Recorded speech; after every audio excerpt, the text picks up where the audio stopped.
আজকের এই খুতবায় আমি বেশি লম্বা করব না, যদিও কথা অনেক। আমি মাত্র 3টা পয়েন্ট আপনার কাছে তুলে ধরব, যতটুকু সময়ের মধ্যে ভূমিকা ছাড়াই আমি আপনার কাছে পেশ করি। তার প্রথমটা হলো, যেহেতু আমরা মুসলিম, আল্লাহ আমাদের জন্য কিতাব নাজিল করেছেন, রাসূল প্রেরণ করেছেন, আমাদেরকে হেদায়েত করেছেন, আমাদেরকে সুস্থ রেখেছেন, আমাদেরকে তার বন্দেগী করার তৌফিক দিয়েছেন। এভাবে অসংখ্য নেয়ামতের মাঝে আল্লাহ আমাদেরকে বাঁচিয়ে রেখেছেন।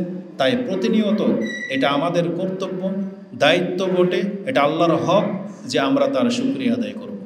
এজন্য প্রথম আমরা আমাদের ওই সমস্ত মুসলিম ভাইদেরকে স্মরণ করে দিতে চাচ্ছি যারা দীর্ঘ একটা মাস, রমজান মাসকে যারা ইবাদতের মাধ্যমে কাটিয়েছেন, তাদের জন্য উচিত আল্লাহ সুবহানাহু ওয়া তাআলার শুকরিয়া আদায় করে তার প্রশংসা করা। কেননা ধর্মের যে কর্মগুলো আছে সেটা কখন, কিভাবে, কতটা করতে হয় এটা আমাদের অজানা ছিল, আমরা জানতাম না। কিন্তু আল্লাহর পক্ষ থেকে তিনি আমাদেরকে শিক্ষা দিয়ে আমাদেরকে সম্মানিত করেছেন। এবং এটা যে আল্লাহর পক্ষ থেকে আমাদেরকে সম্মানিত হওয়া বোঝায়, এই সম্পর্কে আল্লাহ সুবহানাহু ওয়া তাআলা কোরআনে ইঙ্গিত দিয়ে দিয়েছেন, যেটা আপনি সূরা বাকারার 152 নম্বরে পেয়ে যাবেন, যে কামা আরসালনা ফীকুম রাসূলাম মিনকুম ইয়াতলুনা আলাইকুম আয়াতিনা ওয়া ইউযাক্কিকুম ওয়া ইউআল্লিমুকুমুল কিতাবা ওয়াল হিকমা ওয়া ইউআল্লিমুকুম মা লাম তাকুনু তা'লামুন। আল্লাহ বলেছেন, তোমাদেরকে যতভাবে আমি সম্মানিত করেছি তার একটা সম্মান এটাও যে তোমাদের মধ্য থেকে একজন রাসূলকে প্রেরণ করেছি। সে রাসূল তোমাদেরকে কোরআন এবং হিকমা শিক্ষা দিয়েছেন এবং এমন কিছু তোমাদেরকে শিক্ষা দিয়েছেন যা তোমরা জানতে না। তো আল্লাহ আমাদেরকে ধর্ম শিখিয়ে আমাদের উপর অনেক বড় এহসান করেছেন, আমাদেরকে হিদায়াত করে আল্লাহ আমাদেরকে সম্মানিত করেছেন। তাই আমরা আল্লাহ সুবহানাহু ওয়া তাআলার শুকরিয়া আদায় করতে বাধ্য।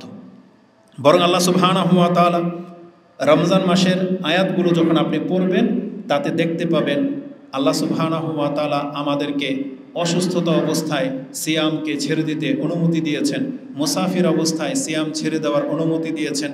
এইভাবে আল্লাহ সুবহানাহু ওয়া তাআলা বিস্তারিত বলে দিয়ে আমাদেরকে জানিয়ে দিয়েছেন, ইউরিদুল্লাহু বিকুমুল ইউসরা ওয়ালা ইউরিদু বিকুমুল উসর।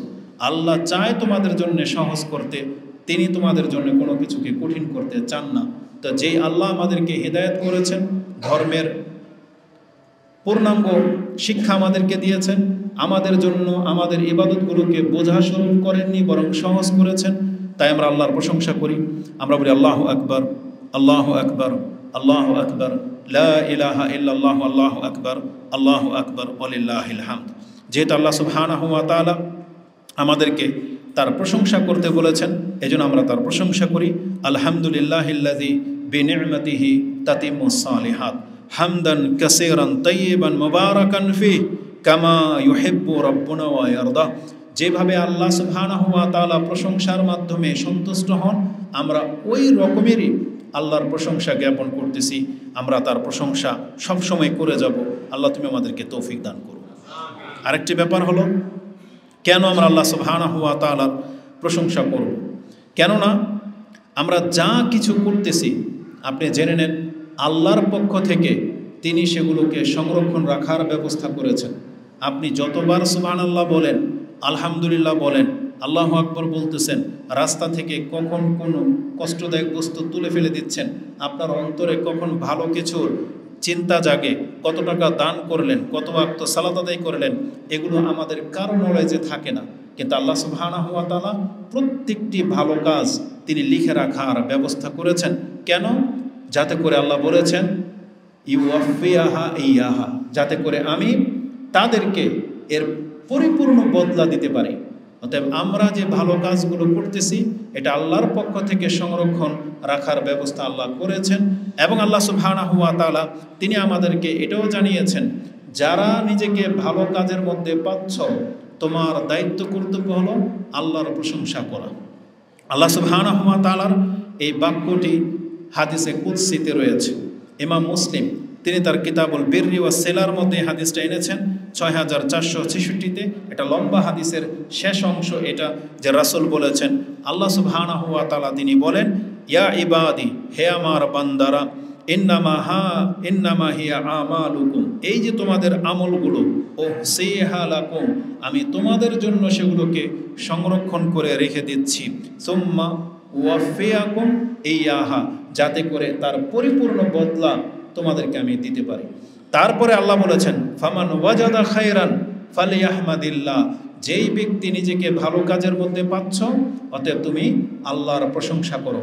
যেহেতু আল্লাহ আমাদেরকে মুসলিম করেছেন, আমাদেরকে কোরআন দিয়ে ধন্য করেছেন, আমরা রমজান মাসের সিয়াম রেখেছি, কিয়াম করেছি, আমরা অনেকে দাঁড়িয়ে রেখেছি, হালালের উপরে আছি, এইভাবে নিজেকে যত ভালো কাজের মধ্যে আপনি পাচ্ছেন, যেটা আপনি অন্যকে দেখতে পান না, এই জন্য আপনাকে আল্লাহ সুবহানাহু ওয়া তাআলার শুকরিয়া আদায় করতে হবে। যেহেতু আল্লাহ সুবহানাহু ওয়া তাআলা আমাদেরকে হেদায়েত করে দিয়েছেন, এই জন্য আমরা তার প্রশংসা করি। আমরা বলি আলহামদুলিল্লাহিল্লাযী হাদানা লিহাযা ওয়া মা কুন্না লিনাহতাদিয়া লাউলা আন হাদানাল্লাহ। এই দোয়াটা আল্লাহ সুবহানাহু ওয়া তাআলা আমাদেরকে শিক্ষা দিয়েছেন, যেটা আপনি সূরা আরাফ 7 নম্বর সূরার 43-এ পেয়ে যাবেন, যে আল্লাহ বলেছেন হেদায়েত প্রাপ্তদেরকে এইভাবে দোয়া করা উচিত যে সমস্ত প্রশংসা সে আল্লাহর, যিনি আমাদেরকে হেদায়েত করেছেন।